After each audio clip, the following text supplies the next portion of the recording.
ಅಂತ ಆಯ್ತು. ಇನ್ನೂ 1 ವರ್ಷದಷ್ಟು ಮಿಕ್ಕಿತ್ತು.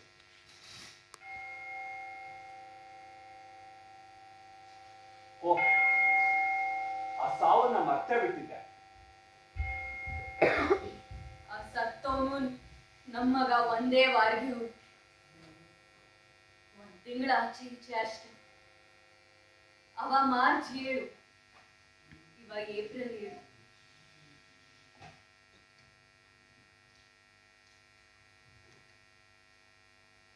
ಈ ಅಕ್ಟೋಬರ್ ಚಳಿಲಿ ಮೈ ಮೇಲೆ ಮಣ್ಣು ನೆಡ್ಕೊಳ್ಬೇಕಂದ್ರೆ ಅದೆಷ್ಟು ಹಿಂಸೆ ಆಗ್ಬೋದು.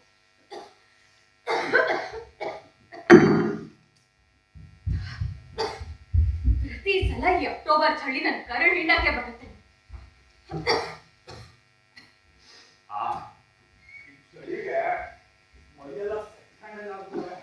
ಇದು ಚಳಿಗಾಲ. ಮಳೆ ಶುರು ಆದಾಗ್ಲಿಂದಲೂ ಕಾಲಿಗೆ ಸಾಕ್ಸ್ ಹಾಕೊಂಡೆ ಮಲ್ಕೋ ಅಂತ ಕೇಳ್ತಲೇ ಇದೀನಿ. 1 ವಾರದಿಂದ ಕಾಲಿಗೆ ಸಾಕ್ಸ್ ಹಾಕೊಂಡೆ ಮಲಗ್ತಿದ್ದೀನಲ್ಲ. ಓ, ಮುಂಜ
ಇಷ್ಟೊಂದು ಪ್ರೀತಿಸೋರಿದ್ದಾರ?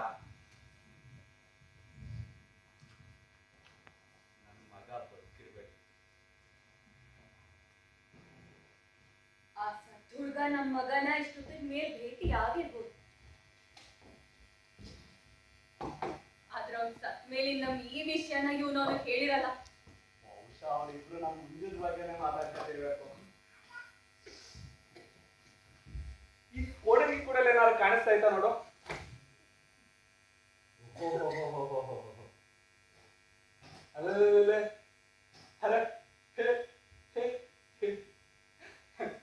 ಇದನ್ನ ಆಕಾಶದ ಚುಕ್ಕಿ ಎಣ್ಸಕ್ಕಷ್ಟೇ ಉಪಯೋಗಿಸ್ಬೋದು.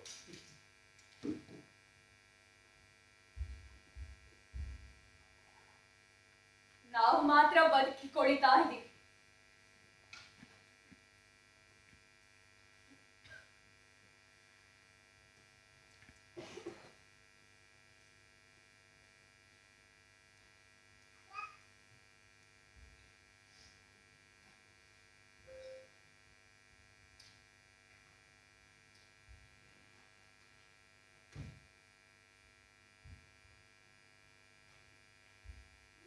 ವಿಶೇಷ ಸಮಾರಂಭಕ್ಕೆ ಹೋಗೋಕೆ ತಯಾರಾಗಿದ್ಯಾ? ಆ ಸಾವನ್ನು ವಿಶೇಷ ಸಂದರ್ಭನೇ ಅಲ್ವಾ? ಎಷ್ಟೋ ವರ್ಷ ಆದ್ಮೇಲೆ ಮೊದಲನೇ ಸಹಜ ಸಾವು ನಮ್ಮೂರಲ್ಲಿ.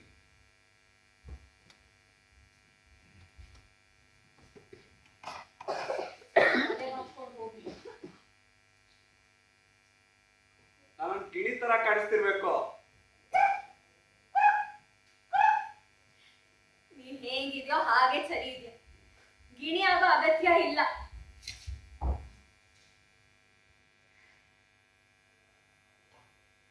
ಆ ಡಾಕ್ಟರ್ ಯಾಕೆ ನಮ್ಮ ಮನೆಗೆ ಬರ್ತಾ ಇಲ್ಲ? ಅವನು ಕೇಳು, ನಾವೇನಾದ್ರೂ ಬಿಸ್ನೀರ್ ಸುರಿದಿದೀವ ಅವನ ಮೇಲೆ?